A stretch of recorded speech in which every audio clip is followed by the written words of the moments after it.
মানিকচকের এনায়েতপুরে চলতি মাসের 18 তারিখ বিদ্যুতের সমস্যা নিয়ে পথ অবরোধ বিক্ষোভ কর্মসূচির মধ্য দিয়ে যে গন্ডগোলের সৃষ্টি হয়েছিল তাতে পুলিশকর্মী মানিকচক থানার আইসি সহ বিক্ষোভকারীরা আহত হয়েছিল।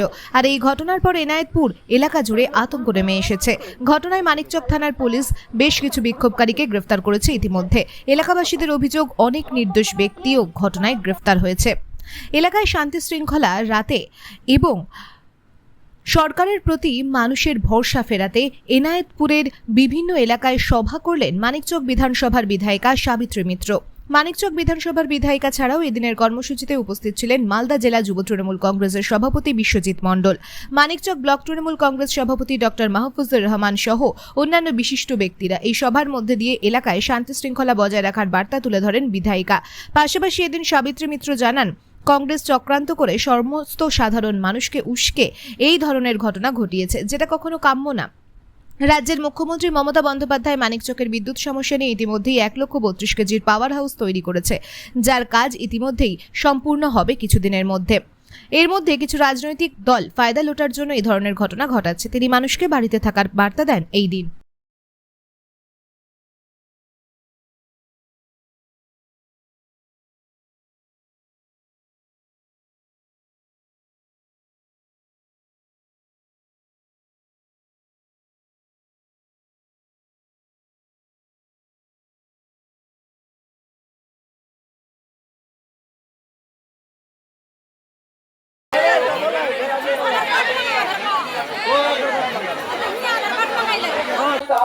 মানুষের কথা, মানুষের কাছে সবদিন আমি থাকবো, মানুষকে বাঁচাবার দায়িত্ব আমার। বিশ্বাস করুন, কলকাতাতে দাঁড়িয়ে আমি ঘুমাতেও পারছি না। আমি বারবার এনায়েতপুরের খোঁজ নিচ্ছি। মাহফুজুর রহমান মুন্না সেখানে জিজ্ঞাসা করুন, কতবার ওকে ফোন করেছি, আপেলকে ফোন করেছি, ডিলারকে ফোন করেছি। এটা বাঞ্ছনীয় নয়, মানবো কেন? এটা আমরা কেন এটা মেনে নেব? আমার পুলিশ মার খেলো, কেন আমার পুলিশ মার খাবে?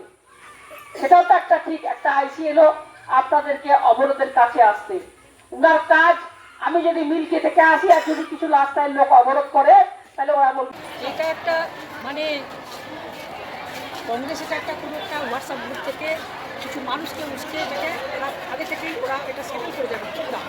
এটা আমার এই জন্য একই দিনে এতগুলো অবরোধ হয় না, এবং সাধারণ মানুষ যদি জানতে পারে অবরোধ হয়, মানুষ দৌড়াতে আসে, মানুষ যখন থেকে বিদ্যুৎ নাই চল আমিও যাই, এভাবে কিছু লোক চলে এসে। বাট এরা যে বিদ্যুতের অবরোধ না করে পুলিশকে পারবে, এটা বুঝতে পারিনি। এই নিয়ে একটা সমস্যা হয়ে গেছে সাধারণ মানুষের কাছে। সেই কারণেই আমরা আজকে তাদের কাছে এসেছি যে আপনার সহানুভূতির সাথে আপনারা বাড়িতে থাকুন, থাকিয়ে থাকুন, কোনো অসুবিধা নেই। 4 জনকে পুলিশ ছেড়ে দিয়েছে। দেখা গেছে সেদিন পুলিশকে আটকে পেট্রোল লাগিয়ে দেওয়া হয়েছিল বাড়ির বাইরে। এই জায়গায় কি আমি শুনেছি, আমি তো দেখিনি, তাহলে না দেখে আমি কি বলতে পারি? আমি কিছু জানি না, কে কি করেছে না করেছে আমি জানি না। দুটাই কিন্তু আমাদের কাছে বেদরকার, পুলিশ দুটাই আমাদের কাছে বেদরকার। কিন্তু আমার সরকার, আমাদের নেত্রী মমতা বন্দ্যোপাধ্যায় আজকে যে এত বড় যে 1,32 কিলোমিটারের যে ট্রান্সফর্মার মানে বসাচ্ছেন, গোটা মানিকচকে কোনোদিন লাইন না যায়, ওয়ান ফেজ না থাকে, পার্মানেন্ট লাইন পায়, সেখানে আমরা মানুষকে মানে বিদ্যুৎ দিতে আমরা মানে সবাই আমরা দিতে রাজি। যে কোনো কারণে এমন কোনো দেশ আছে যেখানে লোডশেডিং হয়েছে, সেটার জন্য আমরা কাজ করছি। আমরা যখন কাজ করছি এর মধ্যে একটা ঘটনা মুখে দেওয়া, এরা ঘোলা জলে মাছ খুঁজে একটা ফয়দা লুটতে চায়। যারা উন্নয়ন করার কাজ করে না তারা উস্কানিমূলক কথা বলে। এর বেশি আমি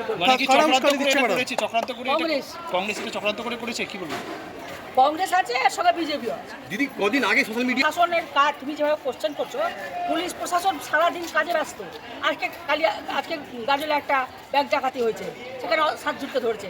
এই খবরটা লেখো না, পুলিশ ভালো কাজ করছে, পুলিশ ভালো কাজ করছে। অত কাজের মধ্যে পুলিশ তোমার হোয়াটসঅ্যাপ গ্রুপ দেখতে পাবে, ঠিক আছে? ম্যাডাম কথা তো বললেন, বহু মানুষ তো গ্রাম ছাড়া আছে ম্যাডাম, সবাই বাড়ি আসবে আজকে, সবাই বাড়ি আসবে। তা আর কি পুলিশ পুলিশ ধরপাকড় চালাবে ম্যাডাম? আমি আর সবাই বাড়ি থাকে। ম্যাডাম পুলিশ কি ধরপাকড় চালাবে? কিন্তু এদের মধ্যে একটা আতঙ্ক ছিল যে এদের পুলিশ অ্যারেস্ট করে দেবে, কোনো লোকের নামে কেস হয়ে যাবে। আমি সেই জন্য গ্রামে আজকে এসেছি। এখানে কোনো দেশ নাই, নিশ্চিন্তে মানুষ ঘুমা, ভালো কোনো অসুবিধা নেই পোড়া গ্রামে। তাহলে আজকে আমরা এখানে মূলত এই কারণে এসেছিলাম, তো মানুষের কাছে সে আশ্বাস আপনারা সংবাদপত্রের সাংবাদিকরাও প্রত্যেকটা মিটিংয়ে ছিলেন, মানুষের কাছে ছিলেন, সকলেই দেখেছেন মানুষের মধ্যে একটা প্রাণ ফিরে এসেছে, মানুষ একটা আতঙ্ক হয়ে গেছে। কারণ এখানে যে যারা এই ঘটনা ঘটিয়ে সেই বিষয়টা তদন্ত একটা হচ্ছে, কিন্তু এই ঘটনার পরিপ্রেক্ষিতে এতগুলো মানুষের তার কোনো দোষ নেই। সেই হিসাবে অলার প্রতি আমাদের কাছে দুঃখজনক।